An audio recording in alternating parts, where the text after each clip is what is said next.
The job of Yosemite Park Ranger isn't what most people imagine. A lot of people picture us as law enforcement types, handing out tickets and enforcing park rules, when really that's a very niche aspect of it. Mostly, we're just here to assist you, handing out maps, not speeding tickets, and giving people directions to the best views or to ideal camping spots. We remind people about safety and weather conditions from day to day. But the main thing we do, and this is more vital than people realize, is that we're just here in case anyone gets lost or hurt. We deal with a lot of belligerent people who like to think the park is their personal playground, where they can do whatever they want.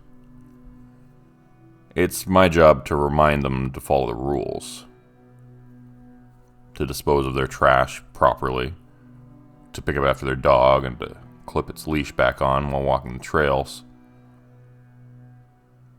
Some people take this as a personal assault on their freedoms, when really I'm just looking out for the safety of the other visitors, like cyclists and horseback riders who share the paths. Dogs can be unpredictable and can misbehave on trails, and we have to look out for everyone, not just them. Still, I don't get a lot of positive feedback for enforcing these rules. Nobody likes to be told what to do, trust me. I get it. Every once in a while, though, something interesting happens to break up the boredom and monotony of the job. Last summer, I was walking around at night doing a patrol of the campgrounds when I saw something rustling around in the bushes. A guy came crawling out dressed in a furry dog costume. I asked him if he was okay, and he just barked at me and crawled away in the opposite direction. A little while after that, I saw him chasing another person on all fours who was dressed as a cat. Woman who went scampering away and hid beneath a camper van, laughing excitedly and making purring sounds, licking the dirt from her fur pants with a long tongue. She saw me watching and clawed the air in front of her face, hissing territorial. It's not how I would choose to spend my Friday nights, but I'm not one to judge. By far the most interesting thing which has ever happened to me at Yosemite occurred last summer. It wasn't just interesting, it was utterly terrifying. Every night, when I fall asleep, I have nightmares about that day. Every time I close my eyes, I picture those dark tunnels in the rock face. It all started when someone called in a report saying they were out on the Cathedral Lake Trail when their brother went missing. The pair had been out hiking, and they got separated somehow. At first I thought it was just a routine mishap. People go missing in Yosemite all the time. It's no big deal in most cases, since usually the missing parties are found quickly enough. More than half the time, alcohol is involved, and I have to remind people to pace themselves if they want to indulge while camping or hiking. But every once in a while, those missing people don't turn up. We have to dispatch much larger search parties. In this case, I went out on my own first, heading to where the man had called us from. I drove out on an ATV since it was a 16-mile round trip. When I got there, the guy looked frantic. He ran over to me and started speaking way too fast to understand. I told him to slow down and just give me the facts. It's important to stay calm in these types of situations. The guy took a deep breath and let it out, and he started talking again, a little bit slower this time. We were walking on the trail. He was right beside me. And then I turned to look at the lake, and when I looked back, he's just gone. Just gone. I tried to get a sense if the man had been drinking or doing drugs. It's not that I'm trying to assume the worst in people, but we have to think of these types of things. The simplest explanation is usually the right one, after all. And it was much easier to imagine the two brothers taking sips of a Mickey and one of them getting separated and lost, than to imagine one of them being abducted by aliens or taken in a very selective rapture. Alright, slow down for a second. Take some deep breaths. What's your name? Let's start with that. Greg, he said, his face turning a shade less purple as he began to inhale air with trembling breaths in and out. Okay, Greg. I took out my notepad, jotting this down, along with his last name, which I'll leave out for the sake of privacy. And what's your brother's name? Dave, he said, sniffling. I saw he'd been crying recently. And where was the last place you saw your brother? Let's retrace your steps. He started protesting, saying that wasn't going to help, but I convinced him we had to at least try. Greg led me back a little ways to where he'd seen his brother last. I walked back here already, and I looked around, all around here before calling you guys. I thought maybe he went off the trail to take a leak and tripped, hit his head, something like that. I don't know. I was grasping at straws, but I think something... He hesitated. Something what? Do you think something took him? Like those stories you hear about? He looked embarrassed, but I tried to get more out of him and asked him which stories he was talking about. You know, you hear those stories about Yosemite and other national parks. I'm sure you heard about them, even if you're not in on a conspiracy. Stories where people go missing like this, and it makes no sense. Someone turns their back for a second, and their son or their sister or whoever is just gone. Disappeared like Dave. I saw it on YouTube. Uh-huh. I replied, not sure what corner of the internet this guy had been visiting. Well, that doesn't happen around here, okay? I can assure you. Let's just keep looking. I'm sure he'll turn up. But the longer we looked, the less we found. It really did seem like the man's brother had just vanished. I was about to call in for more support, maybe even a canine unit, when the man yelled from a little ways off the trail, saying he'd found something. Following the sound of his voice, I eventually came to find him at the base of the mountain, face to face with the granite wall. At first I didn't understand what he was doing there, so far in the forest, but as I got closer I saw there was actually a cave, which was well hidden in the rock face. It blended in perfectly with the mountainside until you were almost nose to nose with the pale gray stone. Good job, I said, patting him on the shoulder. But then I looked around at our surroundings, getting nervous. We were far from the path, in the thick part of the forest which was overgrown and tangled with vines and shrubbery. Do you think he would have gone into this cave on his own? Greg looked around as if checking to see if his brother had left a message for him. There was nothing.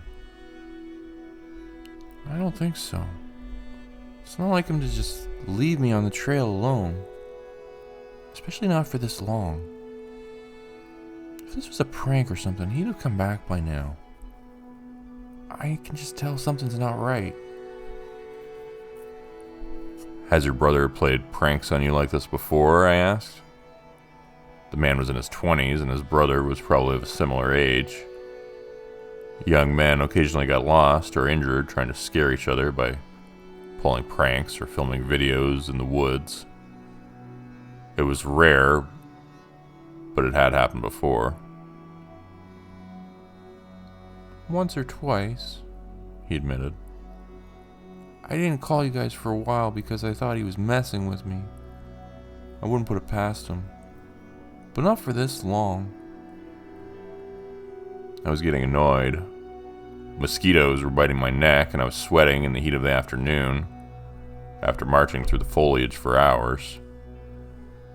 I imagined the guy hiding inside the cave trying to scare his younger brother. Maybe he'd fallen asleep in his dark hiding place, or he was just pushing it too far, but either way, I was upset. If this was a prank, it had wasted most of my afternoon, when I could have been doing better things. It probably annoyed me even more, because I had my own older brother back home who played tricks on me in my younger days, and this was bringing back bad memories. "Alright, you can come out of there right now," I yelled, marching into the cave, thinking the young man would be hiding in the small alcove and I'd give him a piece of my mind. I turned a corner and saw a dark tunnel, leading deep into the darkest recesses of the granite. It seemed to go on forever. And this made no sense, though. As far as I knew, there was no tunnel in this location. One this large would have been mapped and reported. But this had been well hidden, nearly invisible in the rock face. I wondered if anyone knew about it. And I wondered if it was safe. I didn't feel comfortable going in any further. The dark space seemed to go on for a long, long way into the distance, and I was getting an eerie feeling standing there. It felt like I could almost hear voices whispering from all around me. The words were lost in the echoing cave, and I got a strong sensation that we weren't alone. Like there were icy fingers walking their way slowly up my spine. The other man came in behind me, marveling at the cave for a second before he continued to press onward. "Come on," Greg said, forging ahead. "You might be in trouble." He was anxious to keep going, not scared enough of this horrifying place with whispering voices coming from the shadows all around. And his apparent lack of fear made me twice as scared. "I'm going back for help," I said, shuffling backwards. "This isn't safe. Nobody knows we're here." My training and my instincts were overwhelming my curiosity, but Greg seemed not to care about the dangers. The man just continued going forward, disappearing into the darkness. A few seconds later, he was gone, and there was no indication that he had ever existed in the first place, except for my memory of him. "Greg?" I called out into the black abyss. And there was no response. He might as well have been a ghost. An overwhelming urge to follow him rushed over me, and I took a few stumbling steps forward, feeling hypnotized by that black tunnel leading on and on forever ahead of me. But then I shook my head, slapping my face as I tried to wake myself up from whatever trance I was in, which was overruling my common sense. I turned around and left the cage, my legs shaking and my hands unsteady as I called for assistance. After meeting the search party back at the trail, we went through the woods again to find the cave, hiding within the 10,000-foot tall rock face of Cathedral Peak. But it was gone. I remembered having trouble finding it the first time, thinking it was well hidden among the pale gray surface of the mountainside. You had to be nearly face to face with the wall to see it, since it was so invisible among the crags and the boulders. I tried to tell my supervisor and the other members of the search party, but they didn't believe me. They said there was no tunnel there. They looked for hours and found nothing. Helicopters swept the area, and more teams with more dogs, bloodhounds and German shepherds. But nothing was turned up. There was no trace of anyone having been out there, except for me. Dumbfounded for the rest of the week and for the rest of the summer, I couldn't focus on anything. My mind kept going back to that conversation I'd had with the man on the trail named Greg. The man who'd lost his brother and then disappeared into a cave that didn't exist. More and more I began to wonder what would have happened if I'd followed after him.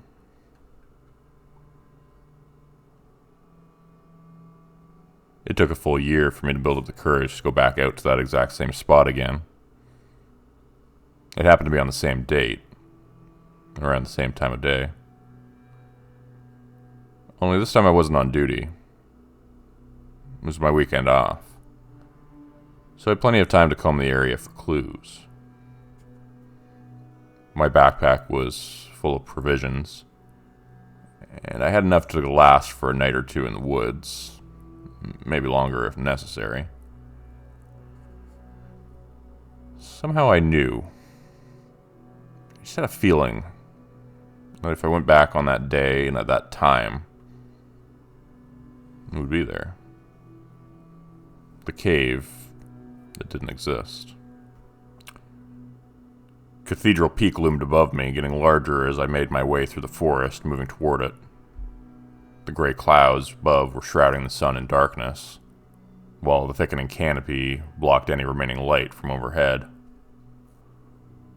A chill ran through me, causing me to shiver involuntarily as I laid my eyes on the black hole in the rock face. So plain, clear to see now. Taking a step forward, I found myself standing right in front of it, and I reached up my hands to feel the outline of the entryway, as if to confirm it was real. I took a deep breath like a diver about to submerge, and went inside. The air was cold and damp. It's a strange, coppery smell. My flashlight was on my belt and I grabbed it, but decided not to turn it on. I was getting a strange feeling like I was in this unsafe place, and I needed to stay silent and hidden. There was a sound coming from up ahead I couldn't place. It's like a slurping, chewing sound. Like someone tearing meat from bones with their teeth. As I went deeper and deeper into the tunnel, the air became colder. So damp, I felt droplets of water running down my face, into my eyes. A trickle of light was filtering in somewhere as well, causing the cavern to faintly glow in places. The air seemed to shimmer and dance in front of my eyes as I went deeper and deeper, feeling entranced as I stumbled along in the shadows. Faintly, I realized there was something wrong with me, as if I had been drugged. But strangely, I no longer cared. In fact, I found the sensation was quite pleasant. But then I was abruptly awoken from my daydream as I came around a corner and saw the horror unfolding within the guts of Cathedral Peak. I can't possibly explain what I saw down there. The shadows obscured most of it, drenching the monstrous creature in darkness. The impression I got was of something like an octopus or a squid, crossbred with some oversized plant or a dark fungus of some sort, sucking and slurping, chewing and crunching something between its teeth. After a few moments of inspection, I realized it was a person's face that was being eaten, as the details could just barely be seen in the dim light of the cave. The skin was being stripped from its cheeks, the eyelids ripped off, the lips peeled back and slurped up like noodles. Tentacles like tangled vines were everywhere, slithering and sliding across the pale gray stone floor all around me. First I thought it was mud beneath my feet, but as I came fully to my senses, I realized it was blood, mingling and mixing with the dust beneath my feet, creating a dark, toxic red slurry which sucked at my boot heels. There were tentacle vine things everywhere, I realized with numb shock. My feet were actually stepping on some of them, and I was amazed the creature hadn't noticed me yet if it was a part of them. It was obviously caught up with whatever meal it was currently ingesting. Feeling very glad I hadn't turned on my flashlight, I began to back away very slowly, my boots crunching across the writhing tentacles. A sick knot in my stomach was rising up and threatening to make me puke, fear and revulsion twisting my gut. My mind was spinning and my thoughts were racing, understanding there was a very good chance I would never leave this place. I tried desperately not to step on any more of the squirming, writhing tentacles which moved and twisted on the floor of the cave, soaking and basking in the blood which had spilled everywhere, like pigs rolling happily in the mud. There's no possible way there could be so much of it, I thought. No one person has this much blood inside of them. This is like a flowing river. And then I saw the others. They were hanging suspended from the ceiling, from the walls, from everywhere. Amidst the purple vine tentacles they breathed in and out, still being kept alive, but just barely. Dozens of them were strung up and down the length of the cave, their chests rising and falling with weak breaths. But none of them opening their eyes or speaking. It's like they were sleeping. After a few long moments of searching, I found him. Greg. The hiker from the trail who was looking for his brother. He was hanging upside down from the wall just beside me, his eyes closed. Parts of him were missing, a piece of his cheek, part of his hand. The wounds were slowly healing.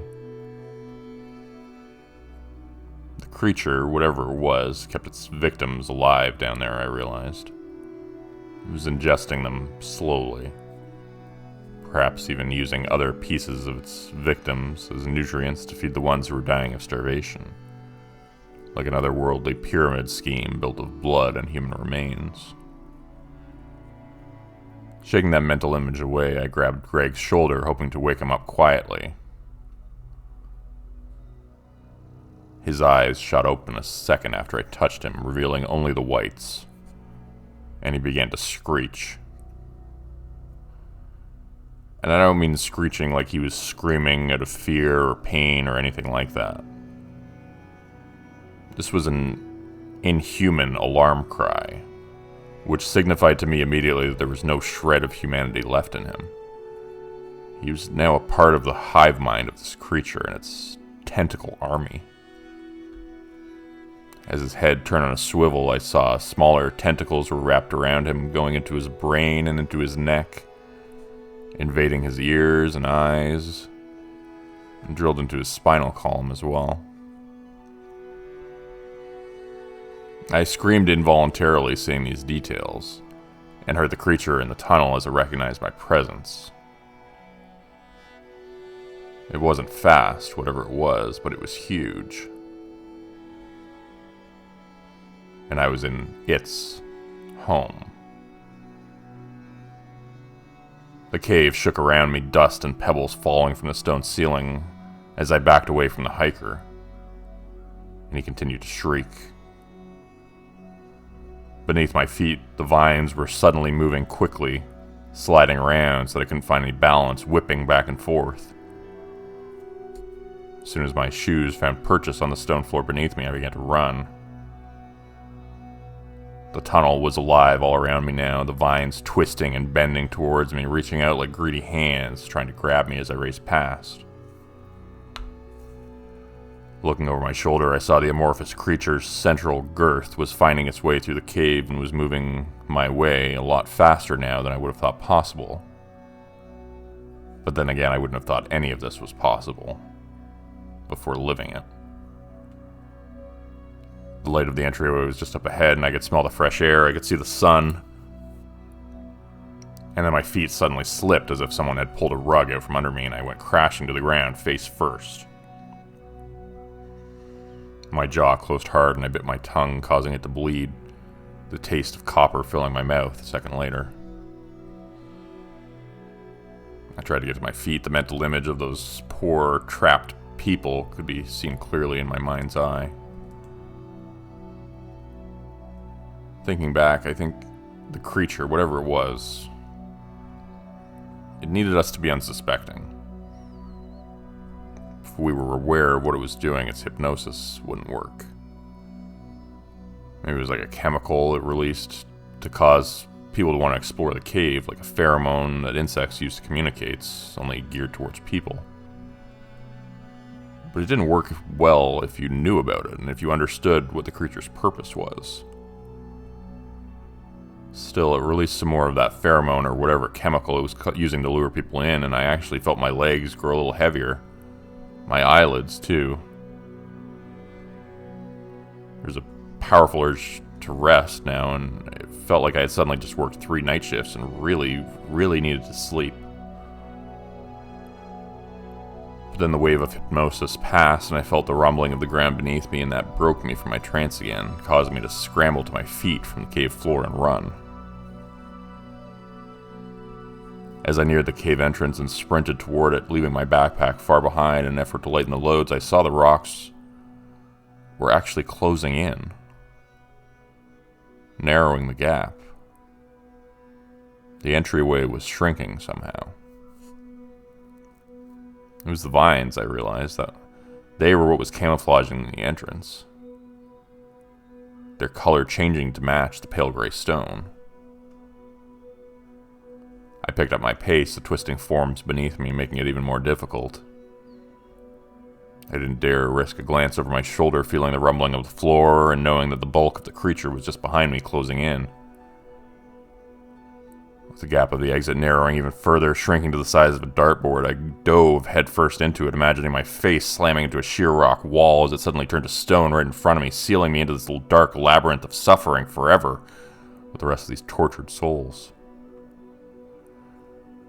My eyes were squinted tightly shut as I felt the vines pulling and tearing at me as I went through the gap. For an instant, they squeezed in around my midsection, threatening to stop me like Winnie the Pooh after an unfortunate attempt at pilfering honey. But I popped out of the hole and sealed it behind me in an instant. I heard a loud crash as the creature flew headlong into its own obstruction.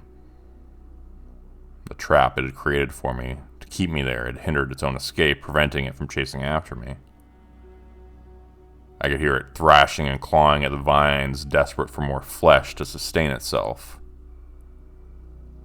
Whatever it was growing too large even for its own control. Left alone to feed in the heart of the mountain, the creature would eventually destroy itself. It would consume its own flesh to sate its monstrous hunger, like a snake eating its own tail. I had a very strong suspicion it was true. With that very specific idea in mind, I wandered back to my car. It was easier now without the backpack and all the gear. But the walk back out to the cave would be harder. There would be lots to carry next time. After a trip to the hardware store, I went back out to the trail. It was nighttime now, and the place was abandoned. I borrowed one of the Ranger ATVs and took my supplies out to the spot where the cave had been. After bringing a few buckets of water from the lake, I began my work. Since I had marked the cave, it was easy to find again, and I began laying down the fast-drying cement on the mountain face. As park rangers, our job is actually to stop people from vandalizing mountains in this way. But I got the feeling Mother Nature would forgive me. It was my job to protect this place after all. To protect the people who visited here. And nothing could protect people from this thing. It was best to seal it away forever. And to let it slowly consume itself. Without a fresh supply of hikers, it would eventually run out of calories. It would eventually expire. It was only a matter of time. The vine tentacles squirmed beneath the layer of cement, groggily reaching out for me, trying to pull me in. I grabbed the trowel and slopped another thick coating of cement on top of them and watched as it rapidly began to dry.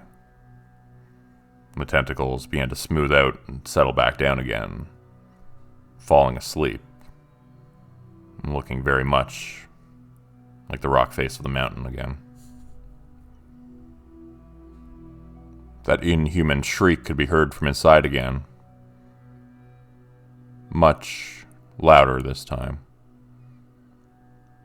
As if all the hikers who the creature had abducted had all woken up at the same instant. And for just a second, realized their predicament. "Sorry, Greg," I muttered to myself alone in the dark forest. "I told you not to go in there."